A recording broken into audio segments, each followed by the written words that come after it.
UP सरकार ने महिलाओं और बालिकाओं की सुरक्षा, सम्मान और उनके स्वावलंबन के साथ ही सशक्तिकरण के लिए आज से 8 मार्च तक विशेष अभियान चलाने का निर्देश जारी किया है। इस अभियान के दौरान हाई स्कूल और इंटर की मेधावी छात्राओं के नाम पर गांव में तालाब करते हुए उसका सौंदर्यीकरण कराया जाएगा। तहसील स्तर पर विशिष्ट उपलब्धि हासिल करने वाली 5 महिलाओं को 8 मार्च को सम्मानित किया जाएगा। इसके साथ ही वरासत अभियान के दौरान दर्ज महिला खातेदारों सहखातेदारों को 8 मार्च को खतौनी की नकल मुफ्त में बांटी जाएगी और यह शासनादेश अपर मुख्य सचिव राजस्व रेणुका कुमार ने जारी किया है। उत्तर प्रदेश के मुखिया योगी आदित्यनाथ ने लखनऊ के मार्स हॉल के इंदिरा गांधी प्रतिष्ठान में श्री सुनील अंबेकर की पुस्तक का विमोचन किया, जिसके बाद यूपी के मुख्यमंत्री योगी आदित्यनाथ लोगों को संबोधित करते हुए भी नजर आए।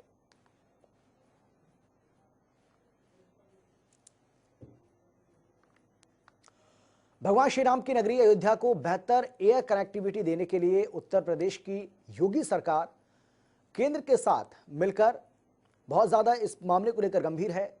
उत्तर प्रदेश सरकार ने अपने बजट में इस एयरपोर्ट के लिए जहां 101 करोड़ का प्रावधान किया, वहीं नरेंद्र मोदी ने और उनकी सरकार ने 250 करोड़ रुपए दिया है। अब इस एयरपोर्ट के निर्माण को गति मिलेगी। अयोध्या के मर्यादा पुरुषोत्तम श्री राम एयरपोर्ट के विस्तार के निर्माण के लिए केंद्र सरकार से 250 करोड़ रुपए मिलने पर मुख्यमंत्री योगी आदित्यनाथ ने पीएम नरेंद्र मोदी के साथ ही केंद्रीय नागरिक उड्डयन मंत्री हरदीप सिंह पुरी का आभार व्यक्त किया।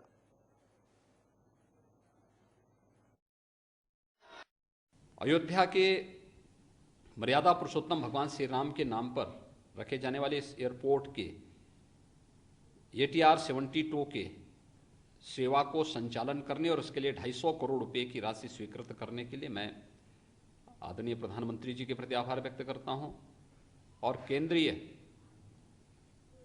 नागर विमानन के मंत्री श्री हरदीप पुरी जी को हृदय से धन्यवाद देता हूं कि उन्होंने राज्य सरकार के इस प्रस्ताव को प्राथमिकता के आधार पर आगे बढ़ाने का कार्य किया है। उत्तर प्रदेश में 2022 में प्रस्तावित विधानसभा चुनाव को एक मिशन के रूप में लेकर चल रहे समाजवादी पार्टी के अध्यक्ष अखिलेश यादव 3 दिन तक पूर्वांचल दौरे पर हैं। अखिलेश यादव जौनपुर के बाद अब मिर्जापुर का दौरा कर रहे हैं।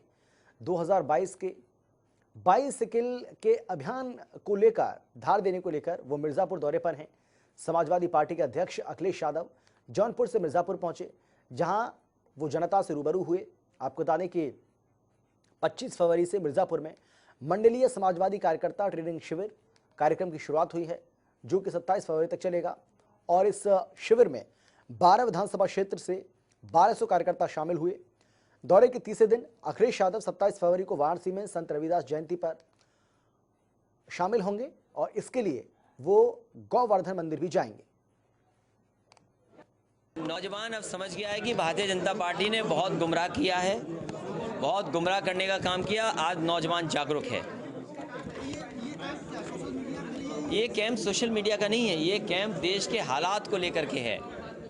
जो आज परिस्थितियां किसानों के सामने हैं, नौजवानों के सामने हैं, व्यापारियों के सामने, आज हर वर्ग के लोग, खासकर हमारे पिछड़े, दलित, अल्पसंख्यक और बहुत सारे वर्ग ऐसे हैं जो दुखी हैं इस सरकार से। पंचायत चुनाव को लेकर बीजेपी के मुख्यालय लखनऊ में एक बैठक आयोजित की गई, जिसमें राष्ट्रीय संगठन महामंत्री BL संतोष, प्रदेश प्रभारी राधा मोहन सिंह, प्रदेश अध्यक्ष सतन देव सिंह समेत कई नेता मौजूद रहे। बैठक में आगामी पंचायत चुनाव को लेकर चर्चा हुई। पंचायत चुनाव की तैयारी को लेकर BL संतोष ने पार्टी पदाधिकारियों और संगठन के पदाधिकारियों को मजबूती से लड़ने का निर्देश भी जारी किया और पंचायत चुनाव कैसे लड़ा जाए, बूथ स्तर तक कैसे पार्टी को मजबूती मिले, इसको लेकर चर्चा की। चुनाव पंचायत का हो या पार्लियामेंट का, भारतीय जनता पार्टी सभी चुनावों को बहुत गंभीरता से लड़ती है। उसी को लेकर आज भारतीय जनता पार्टी के मुख्यालय पर एक बैठक आयोजित की गई, जिसका नेतृत्व राष्ट्रीय संगठन महामंत्री BL संतोष जी ने किया। उसके अलावा प्रदेश के प्रभारी राधा मोहन सिंह, प्रदेश अध्यक्ष स्वतंत्र देव सिंह और संगठन महामंत्री सुनील बंसल मौजूद रहे। जो अगले महीने होने वाले पंचायत चुनाव को लेकर बैठक की गई और उसमें चुनाव को कैसे लड़ना है और कैसे जीतना है, इसके तरीके सिखाए गए और पार्टी के पदाधिकारियों को उसकी रणनीति बताई गई। कैमरा पर्सन आशीष कश्यप के साथ दिनेश त्रिपाठी, जनता टीवी, लखनऊ। अयोध्या में राम मंदिर निर्माण समिति की दूसरे दिन की बैठक में मंदिर के 70 एकड़ परिसर के साथ ही इसे जोड़कर बाहरी इलाके के विकास पर कमिश्नर की टीम के साथ मंथन किया गया। श्री राम जन्मभूमि तीर्थ क्षेत्र ट्रस्ट के महासचिव चंपत राय ने कहा कि राम मंदिर से तालमेल बनाकर अयोध्या का विकास कैसे किया जाए, इसको लेकर संबंधित अधिकारियों से प्रस्तावित विकास योजना पर चर्चा की गई। महासचिव चंपत राय ने कहा कि 70 एकड़ परिसर और संपूर्ण अयोध्या के समग्र विकास पर चर्चा हुई है। आज की बैठक सबके लिए ही, किंतु विशेष रूप से मुझे तो बहुत समाधान, संतोष प्रदान करने वाली रही, क्योंकि हमारे कमिश्नर साहब और उनकी सारी टीम ने जिस प्रकार का प्रेजेंटेशन अयोध्या जी के विकास का, परिसर के विकास का हम लोगों के सामने रखा, उसमें एक एक पहलू जिस ढंग से हमारे सामने आ रहा था, उसके चित्र का अवलोकन करना, उसके पीछे के तत्वों को समझना, उसको दिए हुए शीर्षकों को जानना, ये सब कुछ इतना आनंददायी था। 70 एकड़ परिसर का विकास और 70 एकड़ के बाहर अयोध्या का विकास, इन दोनों में तालमेल चाहिए। अंदर कुछ हुआ, बाहर कुछ हो गया तो बिगड़ जाएगा। तो ये बात तभी संभव है जब सब इकट्ठे बैठकर एक दूसरे के विचार को सुन लें। 60% नींव की खुदाई हो गई है, बहुत मजबूत मिट्टी नीचे प्राप्त हो गई है जहां से हमको भराई करना है। 40% काम और बाकी है, वो बहुत शीघ्रता से पूरा हो जाएगा मार्च में, उसके बाद आगे काम चलेगा। जहां पेट्रोलियम मंत्री वाराणसी में सर्दी के बाद पेट्रोल के दाम घटने की बात कर रहे हैं, तो वहीं उत्तर प्रदेश के सिद्धार्थनगर में पड़ोसी देश नेपाल से आजकल पेट्रोल की अलग तरीके से जमकर तस्करी की जा रही है। नेपाल बॉर्डर पर बसे भारतीय बाजारों में तस्कर खुलेआम नेपाल के पेट्रोल पंपों से तेल लाकर भारत में बेच रहे हैं। वहीं इस मामले में सिद्धार्थनगर प्रशासन कुछ भी बोलने से कतरा रहा है। अगर हम वहाँ से 10 लीटर भरवाते हैं, अगर इंडिया से 10 लीटर भरवाते हैं, नेपाल से भरवाते हैं, तो हमारा 250 रुपये का फ़ायदा होता है, जो हम दिन भर में नहीं कमा पाते। और इसी की वजह से हम लोग वहाँ से तेल भरवाते हैं। नेपाल में गए थे तेल लेने के लिए, अपने इंडिया में बहुत महंगी है, वहाँ 20-25 रुपया सस्ता मिलता है, मेड़ी जाना पड़ता है। परेशानी है ज़्यादा, इसी बॉर्डर से क्रॉस करके मेड़ी जाना पड़ता है, उधर से लेके आते हैं, फिर अपना काम चलता है। उत्तर प्रदेश में विधानसभा चुनाव में अभी 1 साल का वक्त है, लेकिन कांग्रेस महासचिव प्रियंका गांधी अब पूरी तरह से यूपी की राजनीति में सक्रिय हो गई हैं। प्रियंका गांधी लगातार संगठन की मजबूती को लेकर नेताओं से बातचीत कर रही हैं। इसी कड़ी में उत्तर प्रदेश कांग्रेस समन्वय समिति और मैनिफेस्टो कमेटी की बैठक ली और आगे की रणनीति पर चर्चा हुई है। उत्तर प्रदेश में कांग्रेस पार्टी 2022 के घोषणा पत्र को तैयार करने से पहले हर जिले में जाएगी। आपको बता दें कि घोषणा पत्र समिति 27 और 28 को बहराइच में लोगों से बातचीत करेगी।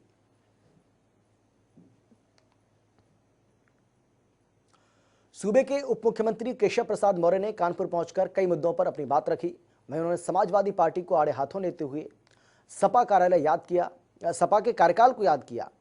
वहीं इस दौरान उन्होंने कांग्रेस को लेकर भी अपनी प्रतिक्रिया दी।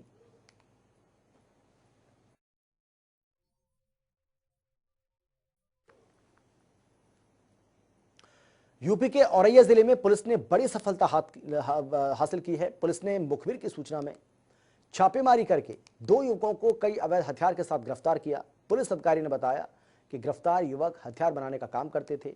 पुलिस के अनुसार पकड़े गए अपराधी काफी समय से अवैध हथियार बनाने और बेचने का काम करते थे। शस्त्र फैक्ट्री का भांडाफोड़ किया गया है और उस शस्त्र फैक्ट्री को पकड़ा गया है। उसके साथ ही 2 अभियुक्त इसमें पकड़े गए हैं। एक का नाम राम बाबू है, एक का नाम धर्म सिंह है, जो इस शस्त्र फैक्ट्री में काम करते थे। इनके पास से तकरीबन 8 निर्मित और 3 अधिनिर्मित जो तमंचे हैं वो बरामद किए गए हैं और जो भी शस्त्र फैक्ट्री बनाने का सामान होता है वो भी पूरा इनके पास से बरामद किया गया है। कुछ खोखा कारतूस भी बरामद किया गया है। दौरान पूछताछ उन्होंने बताया कि नाल का साइज फिट करने के लिए अलग अलग खोखा कारतूस अपने पास में रखते हैं ताकि उसको प्रॉपरली फिट करके अच्छा तमंचे बना सके। उत्तर प्रदेश में पुलिस का मिशन क्लीन लगातार जारी है। आज महोबा जिले में पुलिस ने वांछित वारंटी धरपकड़ अभियान के तहत 2 ईमानिया अपराधियों सहित 4 अंतर जनपदीय अपराधियों को मुठभेड़ के बाद गिरफ्तार कर लिया। पुलिस से हुई मुठभेड़ के दौरान 25,000 के इनामिया अंतर जनपदीय अपराधी को पैर में गोली लगने के बाद घायल अवस्था में अस्पताल में भर्ती कराया गया। पुलिस ने अपराधियों के पास से 315 बोर के 3 अवैध तमंचे, 12 जिंदा कारतूस, 2 खोखा, 1 बिना नंबर की बाइक बरामद की। वहीं सूचना मिलने पर सीईओ, एसपी ने भारी पुलिस बल के साथ अस्पताल पहुंचकर घायल का हालचाल जाना और मुठभेड़ में शामिल पुलिस टीम को बधाई दी। एक व्यक्ति को भर्ती कराया गया है जिसको पैर में चोट लगी है। ये पनवाड़ी थाने से एसआई विनोद कुमार जी द्वारा भर्ती कराया गया है। प्रथम दृष्टया से क्या लग रहा है, किस चीज की चोट है? प्रथम दृष्टया लग रहा है कि कोई गन शॉट वुंड है जो कि सुपरफिशियल है, छू करके निकल गई होगी। भोर में करीब 4 बजे लगभग थाना पनवाड़ी में इंस्पेक्टर पनवाड़ी उनकी टीम के साथ थाना से आज चेकिंग अभियान चल रहा था। उसमें जो है 4 बदमाश जो है जो पीछा कर रहे थे, उसमें जो वांछित भी थे अपने यहाँ से, वो पुरस्कार भी 25,000 के घोषित है। उसमें मुठभेड़ हुई जिसमें कंसू राजपूत, जिसको 25,000 का इनाम घायल हुआ है। सिद्धार्थनगर जिले के बांसी कोतवाली क्षेत्र के बैलगड़ा के पास एक मोटरसाइकिल लावारिस हालत में मिली है, जिसकी जानकारी लोगों ने पुलिस को दी है। छानबीन शुरू होने के बाद पता चला कि ये मोटरसाइकिल भतीजवापुर गांव के ग्राम प्रधान दिलीप चौरसिया की है।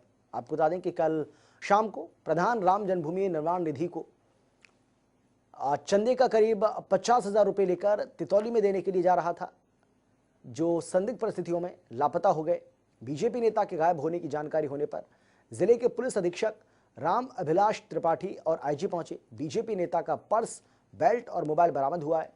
जिले के पुलिस अधीक्षक अब जांच करने में जुट गए हैं। जनपद सिद्धार्थनगर थाना बासी क्षेत्र अंतर्गत दिलीप त्रिवेदी जी भाजपा के कार्यकर्ता हैं।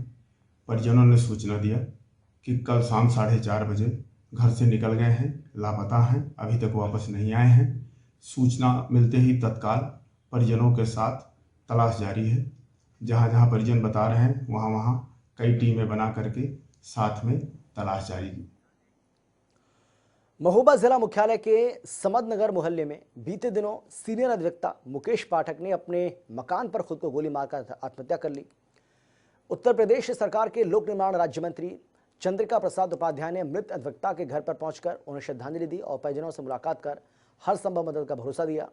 साथ ही सभी आरोपियों पर कठोर कार्रवाई के संकेत भी दिए। इस मौके पर क्षेत्रीय सांसद कुंवर पुष्पेंद्र सिंह चंदेल, सदर विधायक राकेश गोस्वामी, बीजेपी जिला अध्यक्ष जितेंद्र सिंह सेंगर सहित भारी संख्या में बीजेपी कार्यकर्ता मौजूद रहे। ये घटना हुई है, ये बहुत दुखद और बड़ी दुर्भाग्यपूर्ण है। इसमें माननीय मुख्यमंत्री जी ने संज्ञान लिया है और इसमें एसटीएफ बन गई है। जांच शुरू है। अपराधी जेल की दीक्षों के अंदर हैं और इसमें जो जितनी भी कठोरतम कार्रवाई हो सकती है वो कार्रवाई होगी और इसमें पुलिस बिल्कुल जड़ तक पहुंचेगी। देवरिया जनपद के सलेमपुर थाना क्षेत्र के मझौली राज के पास पुलिस बिहार जा रहे ट्रक को रोककर चेकिंग अभियान किया गया, जिसमें अवैध लकड़ियां मिली हैं, जिसे पुलिस टीम ने जब्त कर लिया है। वन संरक्षण विभाग को सौंप दिया है। इस दौरान पुलिस ने 4 युवकों को गिरफ्तार कर जेल भेज दिया। आपको बता दें कि पुलिस ने आरोपियों से पूछताछ के बाद बताया कि आरोपी संत कबीर नगर से लकड़ियों को लेकर बिहार जा रहे थे।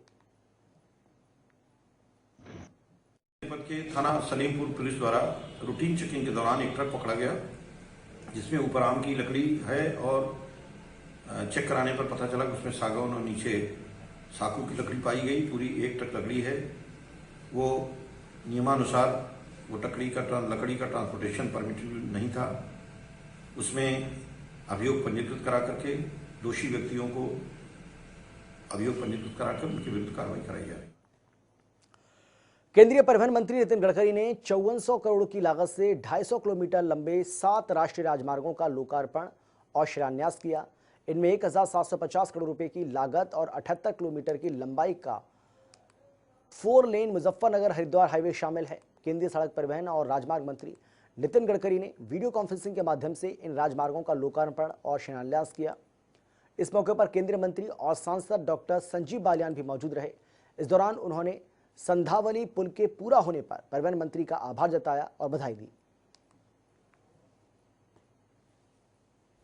मुजफ्फरनगर से हरिद्वार जो सड़क थी उसका काम पूरा हो चुका है, आज उसका उद्घाटन था। इसके साथ साथ जो हमारा पानीपत खटिमा के 2 पैकेज बचे हुए थे जिनके टेंडर नहीं हो पाए थे, तो माननीय मंत्री जी ने कह दिया है कि दोनों पैकेज के टेंडर अगले महीने मार्च में हो जाएगा। और उसके अलावा बहुत सी सड़कें उत्तराखंड की थी जिनका उद्घाटन आज हुआ है और कुछ के शिलान्यास हुए। एक मैं चाहता हूँ एक छोटा सा बाईपास बचा हुआ हमारा वो हो जाए, एक शामली का बाईपास हो जाए, एक हमारी जो खतौली बुढ़ाना कैराना रोड है इसको अगर NH डिक्लेयर कर देते तो 2 NH का आपस में जुड़ा हो जाएगा।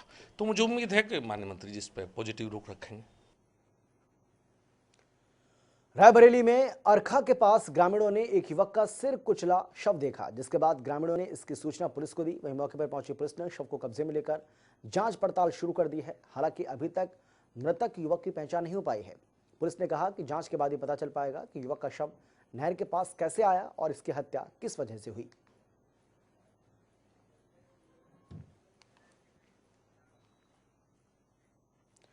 महोबा जिले से सटे मध्य प्रदेश के सीमावर्ती छतरपुर जिले में शराब पीने से स्टोन क्रशर में काम करने वाले 2 मजदूरों की मौत हो गई। दोनों की मौत से साथी कर्मचारियों में हड़कंप मचा हुआ है। सूचना मिलने से मौके पर पहुंची पुलिस ने शव को कब्जे में ले लिया है और पोस्टमार्टम के लिए भेज दिया है। मामला दर्ज कर लिया है, आगे की कार्रवाई भी शुरू कर दी है।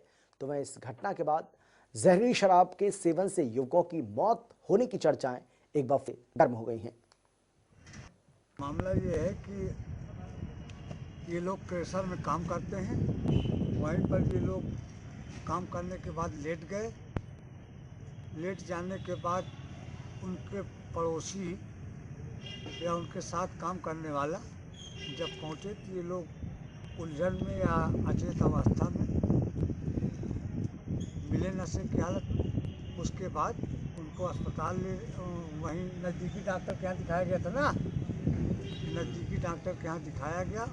फिर उसके बाद जिला अस्पताल लाया गया जहाँ पर डॉक्टरों ने मृत घोषित कर दिया। और इसी के साथ इस बुलेटिन में फिलहाल इतना ही। छोटे से ब्रेक के बाद फौरन लौटेंगे। आप देखते रहिए जनता टीवी।